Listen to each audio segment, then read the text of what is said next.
India will likely relax some export restrictions on pharmaceutical products soon due to intense pressure from the United States, which is worried about drug shortages as the number of coronavirus cases surge, two Indian government officials told Reuters. India, which supplies more than a quarter of the world's generic drugs, last month restricted exports of 26 pharmaceutical ingredients and the medicines made from them. The move was seen as an attempt to secure supplies for its domestic population after the outbreak played havoc with the industry's supply chain globally. The restrictions are not complete bans but impede sales of drug and drug ingredients overseas by specifying circumstances for their export and requiring firms to procure a no objection certificate from the government.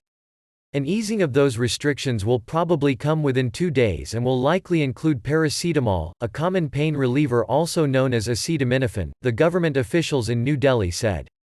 There is so much U.S. pressure on the government. For U.S. what matters is paracetamol, it matters to them significantly, said one official, adding that India had adequate stock of the drug for domestic use for at least 4 months. The restrictions will be lifted for all countries, the officials said, but it was not immediately clear exactly how many drugs formulations would be exempted. Both officials declined to be identified due to the sensitive nature of the discussions. India's Commerce Ministry did not immediately respond to a request for comment. The U.S. government said in a statement on Tuesday that Secretary of State Mike Pompeo had spoken with India's foreign minister and sought cooperation in strengthening global pharma manufacturing and supply chains, but gave no further details. President Donald Trump has warned Americans of a painful 2 weeks ahead in fighting the virus.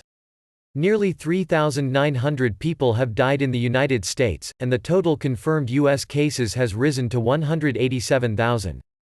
Imports from India accounted for 24% of medicines and 31% of medicine ingredients to the United States in 2018, according to the U.S. Food and Drug Administration. India was, however, unlikely to ease a ban on the export of malaria drug hydroxychloroquine, which came in addition to the restrictions on the 26 drugs and formulations. The drug is being tested to see if it is effective in treating patients with COVID-19. The United States Health and Human Services has listed hydroxychloroquine as a medical resource that was subject to hoarding prevention measures.